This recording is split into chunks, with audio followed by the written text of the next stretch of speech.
In this video, I'm going to show you how to customize your advanced settings and alerts within the settings menu, so let's take a look.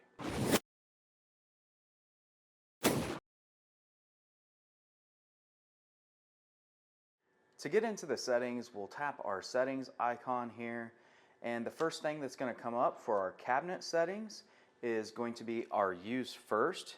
And if this is checked like it is for a factory default, then the product with the lowest remaining hold time will be colored, and the same products with longer timers will be gray. Now, this second item here, which is going to be timer color enabled, which again is a factory default, it is checked. If it is set as checked and enabled, then this uses the product defined color setting in the recipe book. And this is for the first in, first out method in coloring. So the lowest timer has product color and the rest are gray. If it is set to unchecked, then the default is to green color for the first in, first out coloring. The next one we have here is going to be our advanced zone options, and if this is checked, the operations screen has the row management icon available for specific shelf settings such as eco mode or the on and off for the actual shelves.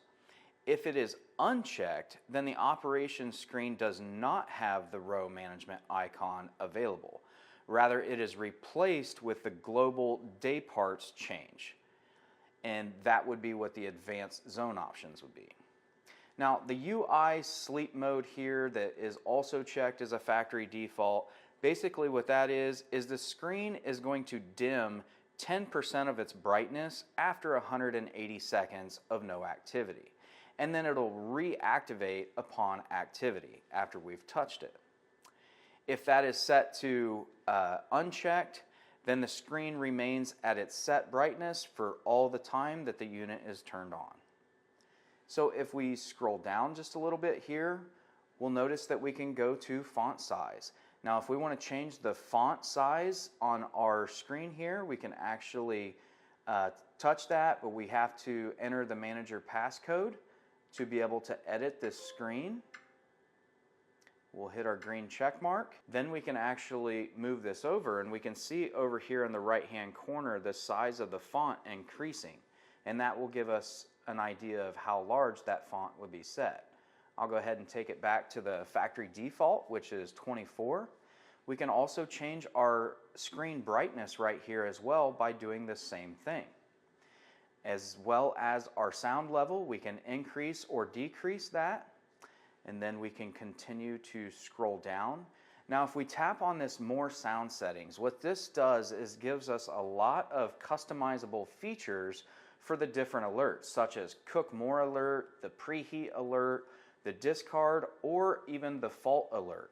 And what that does is we can select with our arrows here for left or right between the different sound options for each one of these features.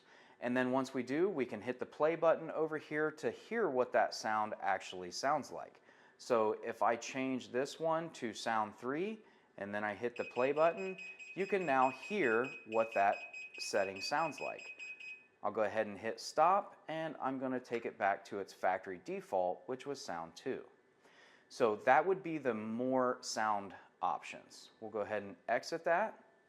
The next one is going to be our temperature unit. So if we wanted to change this over to Celsius, we could do so by selecting Celsius there. So now I'll go ahead and change it back over to Fahrenheit. And we'll continue to scroll down to the bottom here, which is going to be our suggest screen clean mode. Now factory default is set to never, or we can set that to every in between 1 and 24 hours is what the options will give us. So we can leave it at the factory default, which is going to be never, or we can select it to ask us to clean the screen, which will bring up a screen lock feature, and then we can quickly wipe the screen down without pressing any unwanted buttons.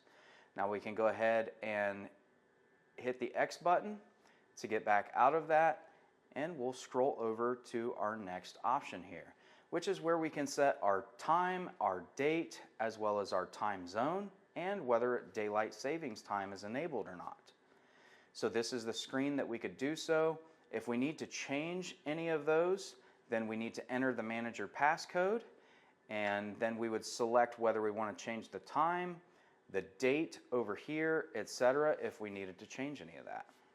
So we'll go ahead and scroll over to our next one, and this is going to be languages. So this is a very important one. Depending on what region you're in, you want to make sure that all of the possible languages that your staff would use is selected in these boxes. Now I do have to enter that manager passcode again every time I'm in a different screen, so I'll hit the check mark. And if I wanted to select France here, I would go ahead and select that, because what this does is this gives me the option when I'm in my daily operations screen, when I hit the languages, which is not shown right now, but if I hit the languages over here on the side, that's going to bring up all these options that I have selected. Now if I don't have them selected in this screen, it won't give me them on the other change languages screen. So I can go ahead and hit the check mark after I've selected all the necessary languages that are in my region, and it will save those for me. We'll scroll over to the next one, and this is going to be our day part setup. So we have breakfast, changeover, regular menu, custom 1 and custom 2. Well, maybe you don't even want your store staff to even have the option to have custom 1 or custom 2. So to change that, we would enter our code 1122, select the green check mark, and then we could uncheck maybe both of those so that the store has less options to get confused over as far as what they're changing to. However, we will leave this activated because that is the factory default, and we'll hit the check mark. And then the next one is going to be our eco mode options. Now this one, the factory default is set to, if we turn it on manually, it's going to be turn shelf to 125 degrees, and it's going to suggest it never. So if we want to change that, we can actually select it to turn shelf heater to completely off, or we can leave it set to turn shelf temperature to a certain degree or temperature, and we can actually change this temperature if we like. We could actually increase it or decrease it. We would have to tap that, enter the manager passcode, and then enter the necessary temperature. Now, one thing to keep in mind is if we leave this set to a specific temperature instead of turning the shelf completely off, we will have a faster heat recovery time when we're ready to start using that shelf again. So that's one thing to keep in mind.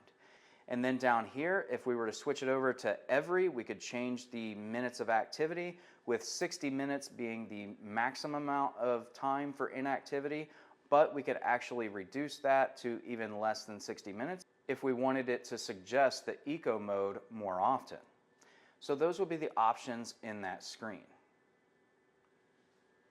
The next one we have here is air logs. Now this is a helpful one in the event that maybe you had the unit doing something odd, maybe you weren't there at the time and a staff member was telling you that it was flashing a code or giving an alarm.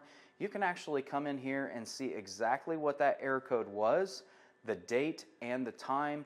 This is helpful information and delivering to the technician or the service company that may be coming out to work on it. So we can go ahead and scroll over. This is where we could change the manager password. However, we don't recommend doing that. Leaving it at the factory default will help with any issues in the future and not having to do a factory reset in the event that the manager was no longer there. We'll swipe over.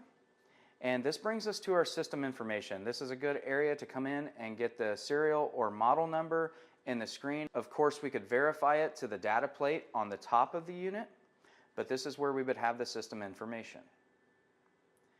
Last screen is just going to be a quick sound and screen test that we could use if we needed to, if we were having any issues. And then here is where we can see our temperature display for our different shelves and heaters, as well as our ambient temperature and heat sink temperature, which is for our controls up top.